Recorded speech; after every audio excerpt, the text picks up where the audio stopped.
necessidade da encarnação. Será a encarnação uma punição e somente os espíritos culpados estão sujeitos a ela?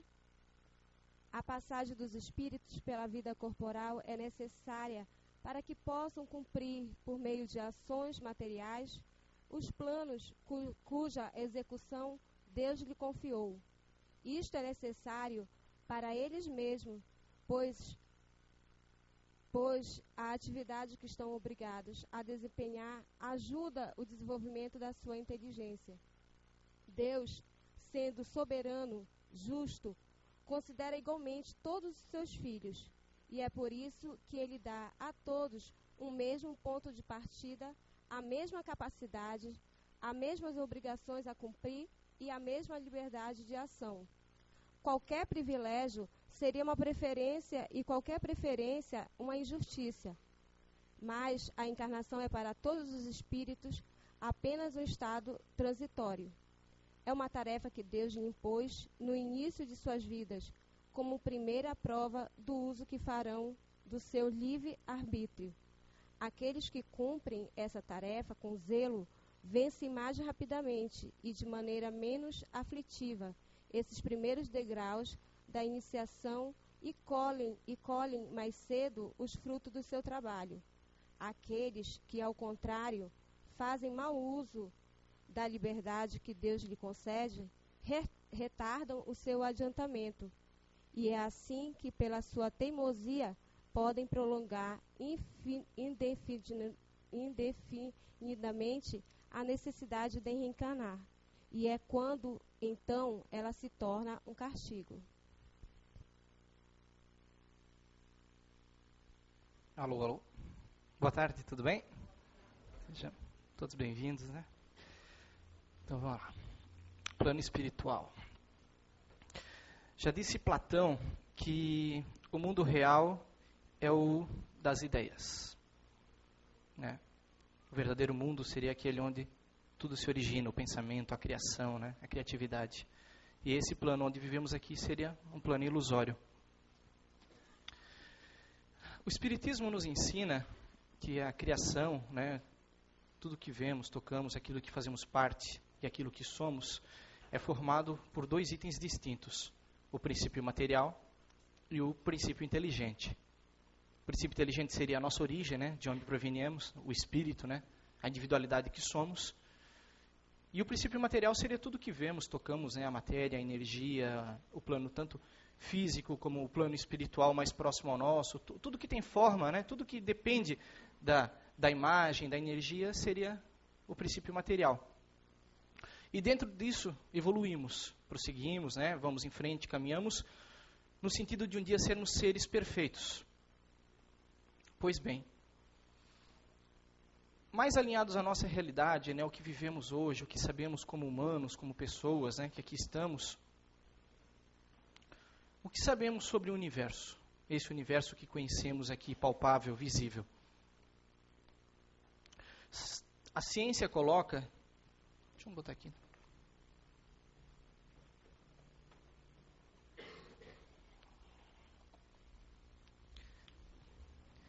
Tem um filósofo brasileiro chamado Mário Cortella. Tem umas palestras interessantes, nada de cunho religioso, mas ele é um cara engraçado e curioso nas suas colocações, e ele trata isso muito bem. O nosso universo é dado que ele tem mais ou menos 15 bilhões de anos. Esse universo que conhecemos. Originou-se do quê? Qual é a teoria que a ciência tem?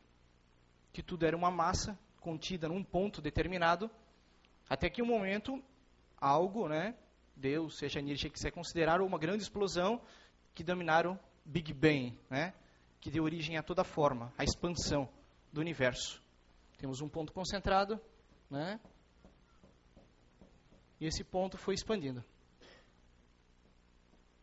Certo? Legal. E o que surgiu daí? Temos um agrupamento no universo, foram criados agrupamentos, né, de galáxias, que seriam agrupamentos de estrelas, né, corpos com luz própria. Temos mais ou menos 200 mil milhões, bilhões de galáxias. Poxa, que legal. Né? 200 bilhões de galáxias. Dessa, descemos aqui, temos a nossa, né? A Via Láctea, essa onde moramos. Que é composta por sóis, planetas, mais ou menos 100 bilhões.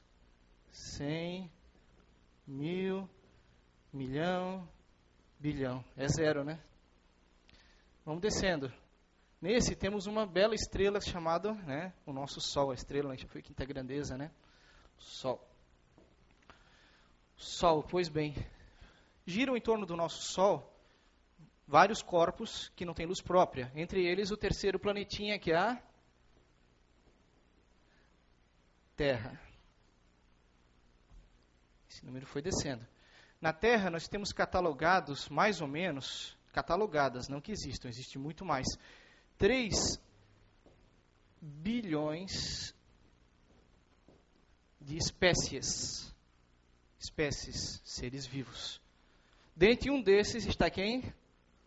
O Homo sapiens. Enquanto somos, já passamos dos 6 bilhões e meio, acho, né? É número que não acaba mais. 6 bilhões e lá vai cacetada. Dentre um deles está você, eu, nós. Né? Então, conceituando que esse universo está em expansão, a teoria da ciência diz que um dia ele vai retroagir, né? Vai chegar ao seu fim.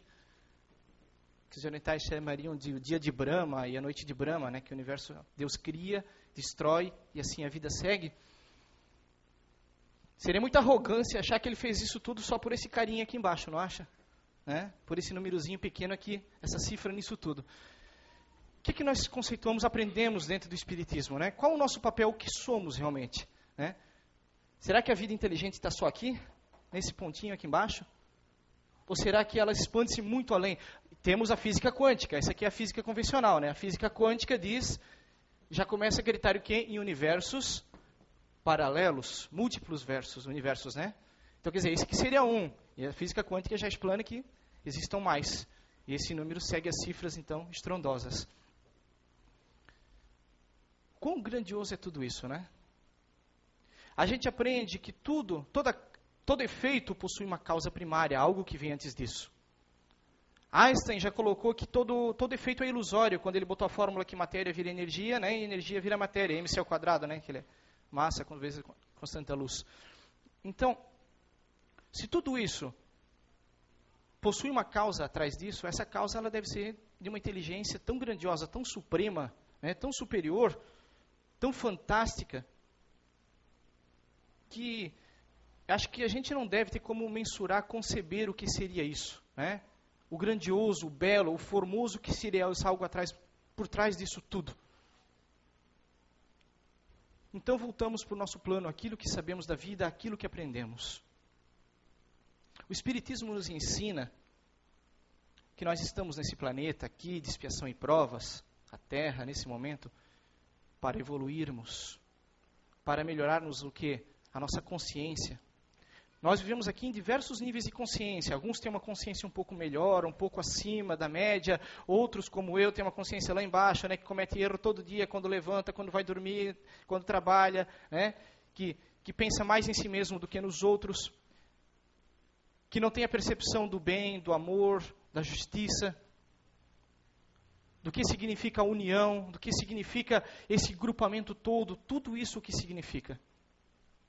Tudo isso foi criado sem um propósito, existe sem um propósito, inicia e termina simplesmente. Eu acho que no fundo cada um de nós acredita que não, né? Mesmo por mais que a pessoa pregue que ela é ateu, que ela, né, à toa, né? Não acredita em nada, né? Deus não existe, nada segue, nada vem depois disso. No íntimo dele alguma coisa ele acredita. É muito difícil negar tudo. É muito difícil não crer em nada.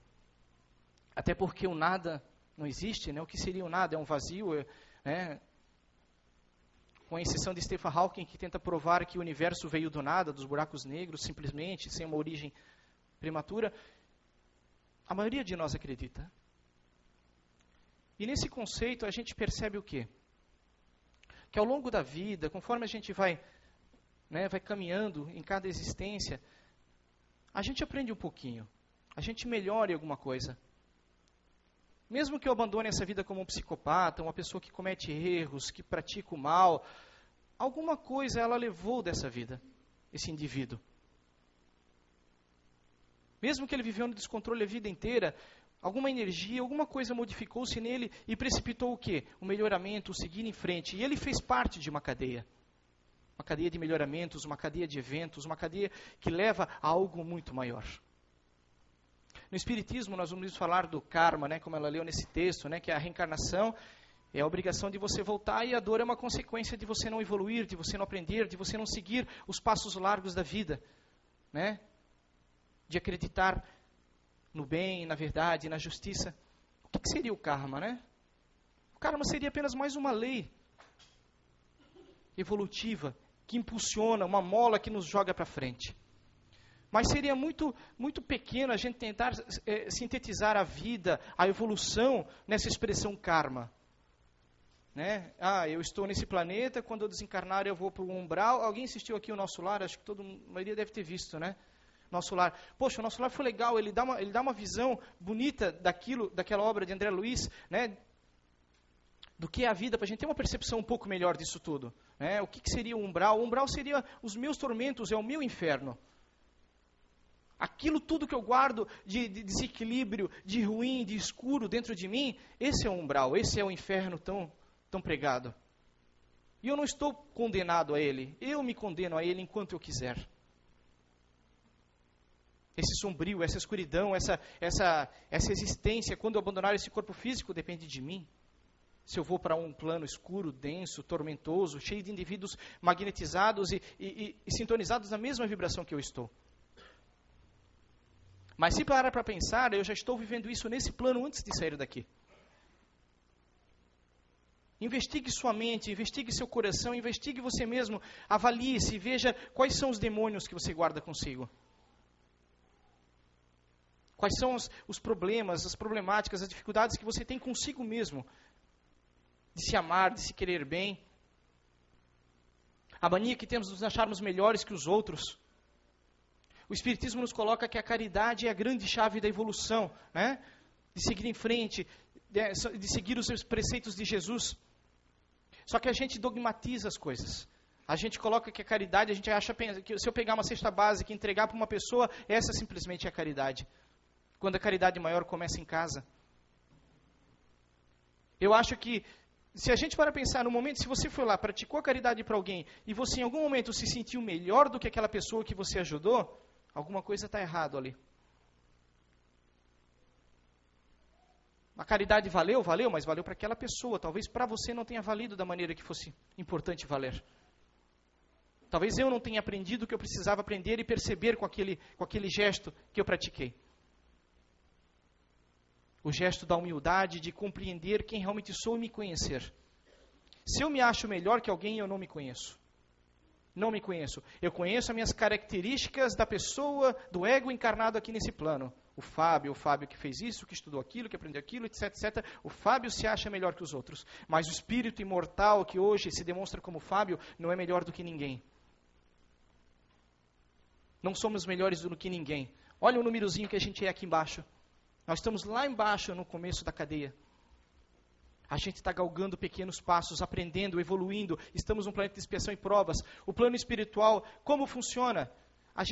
Nossos 5 sentidos nos dão uma pequena percepção do que é esse mundo. Mas a gente não tem a percepção desse mundo aqui. A gente consegue identificar ondas magnéticas, eletromagnéticas, ver coisas que estão além, né, da cromosofia que nossos olhos podem captar, ou a nossa audiência pode pegar. A gente vê uma pequena fração da realidade desse plano.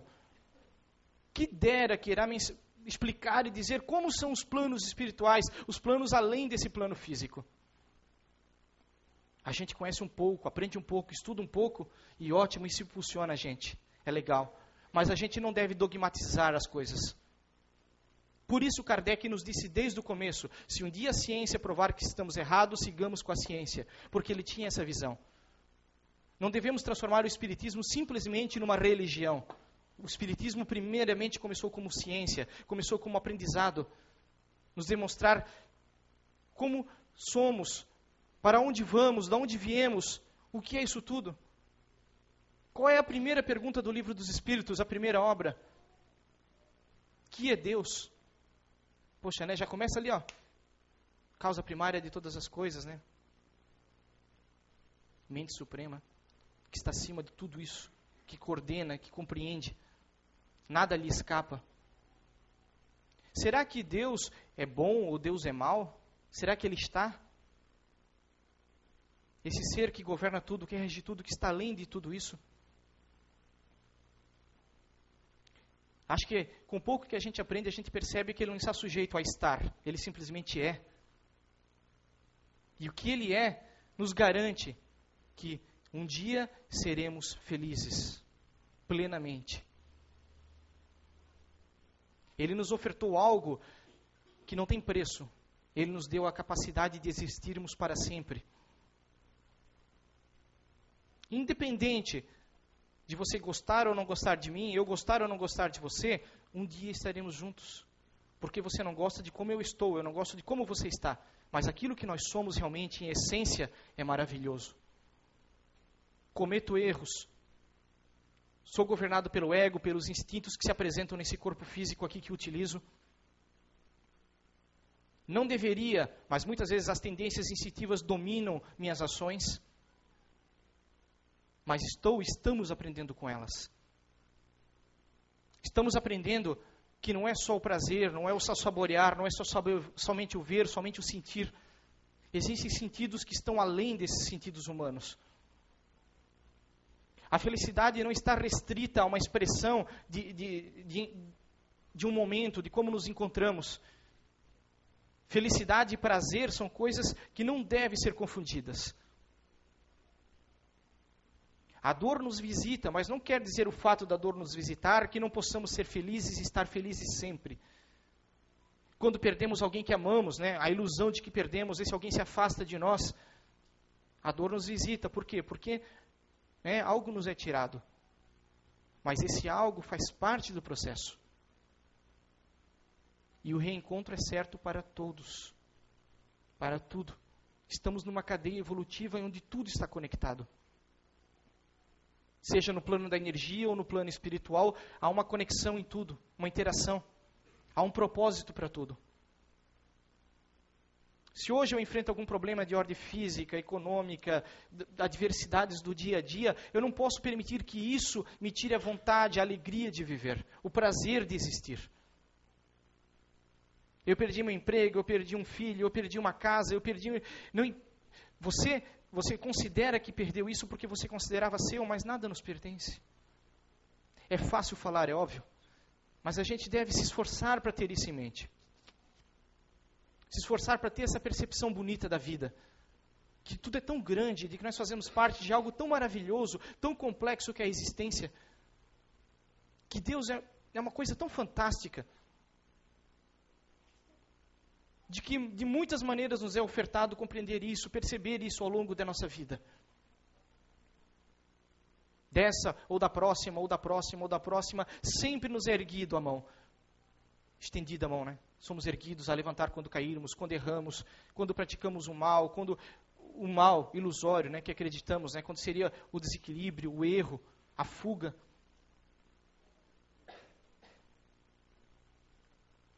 Acreditamos na utopia de que um dia viveremos num mundo de paz, de amor, né, onde todos nos respeitaremos, onde todos sentiremos prazer em fazer o bem ao próximo. E eu acho que isso não é um sonho, isso é um desejo de todos em profundidade. Quando a gente se desvencilha simplesmente do desejo do ego, daquilo que eu quero nesse momento, quando a gente é tomado por um sentimento de paz e de amor, todos queremos isso. Todos queremos viver em harmonia, queremos fazer o bem, queremos ser seres proativos. O cansaço é uma ilusão.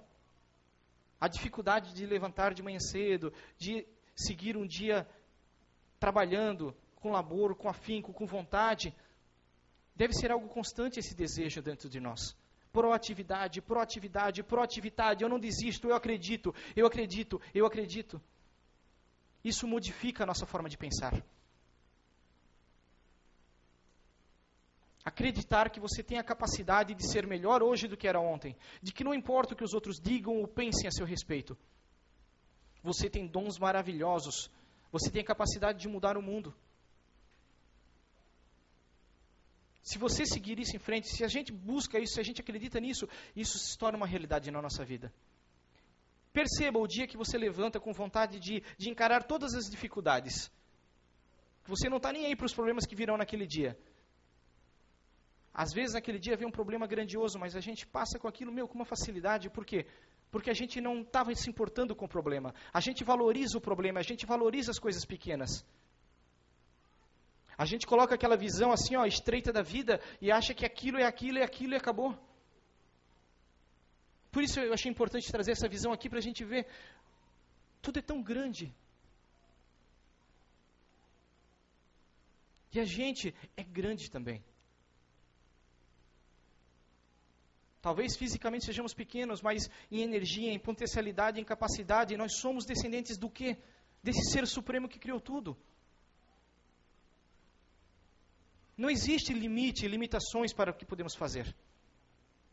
Eu posso ter dificuldades que estou fadado nessa vida, uma doença, física, mental, orgânica, não importa.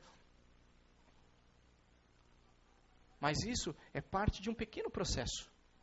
E esse processo passa tão rápido, 10, 20, 50, 70 anos, o que é isso? Ao longo da existência, da evolução que nos é ofertada. Seguir bem, seguir com amor, acreditar.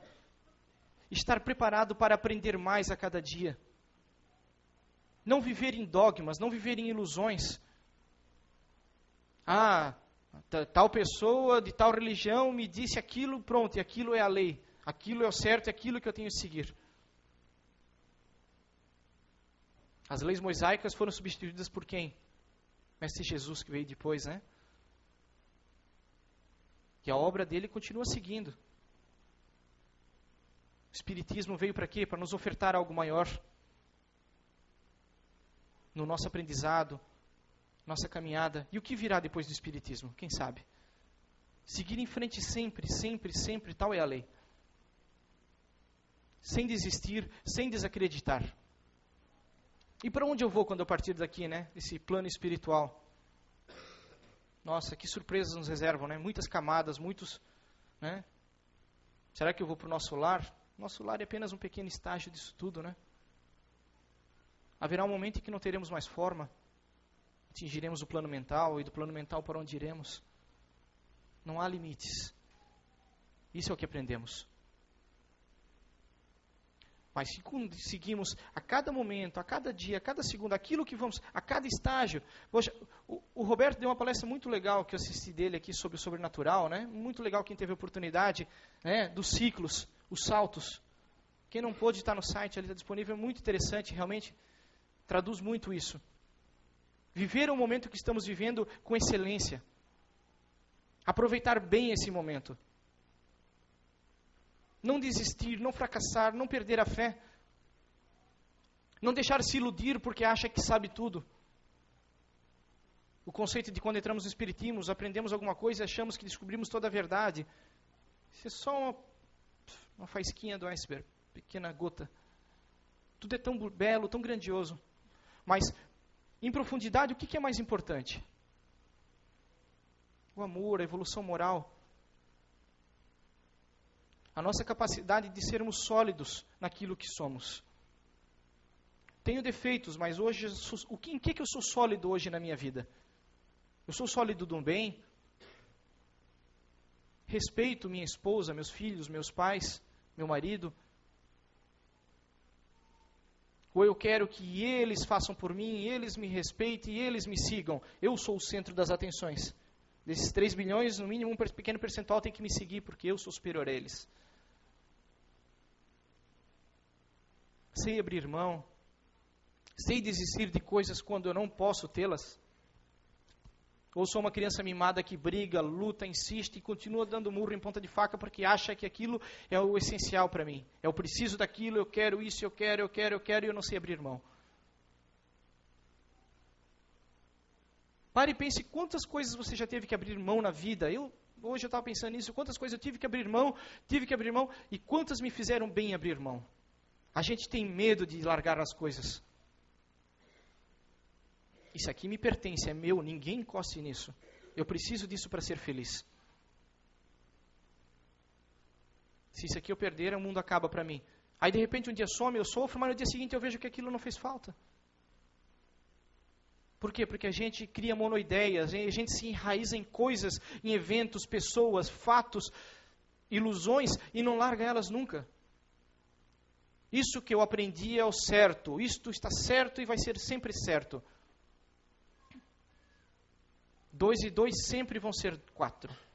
Certo, matematicamente é. Mas pergunte ao contador, ele vai dizer, depende de quanto você quer que seja, né? É piada, desculpe. Mas vocês...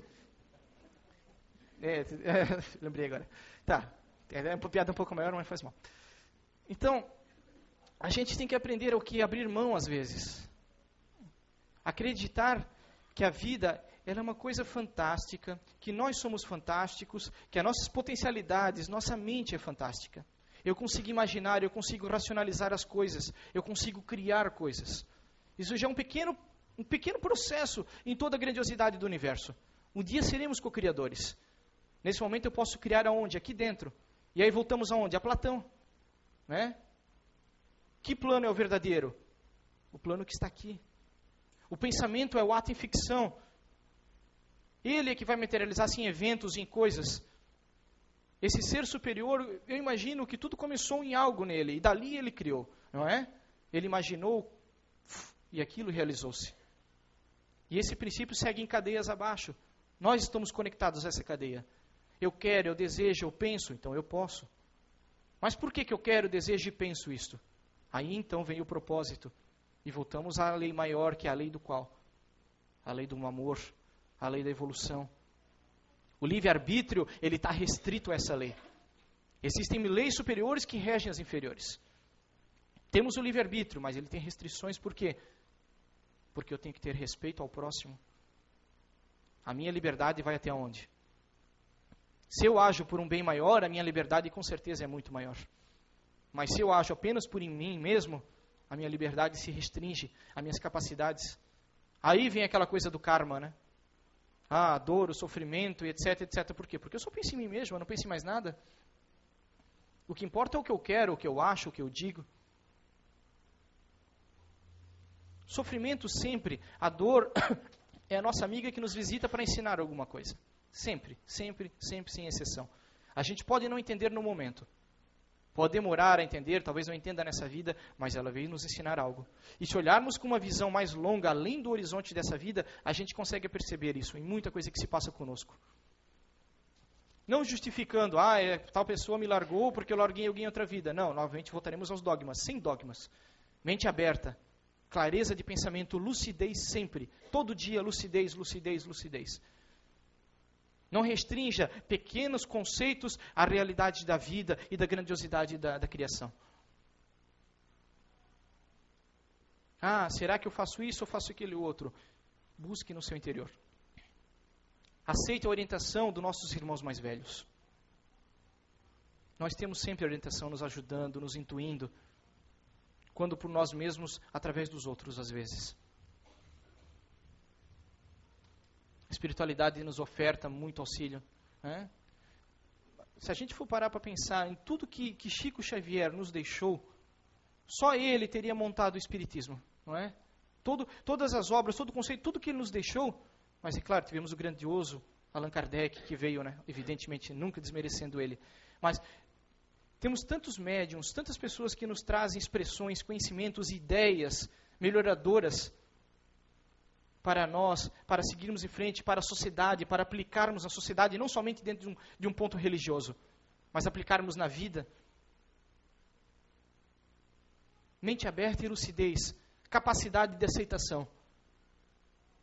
Nenhuma verdade é suprema, é acima de tudo.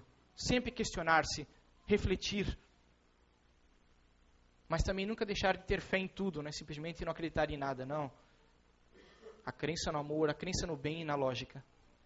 É isso que o Espiritismo nos propõe. Tendo isso, acho que falei demais hoje, né? Muito obrigado. Uma boa semana a todos.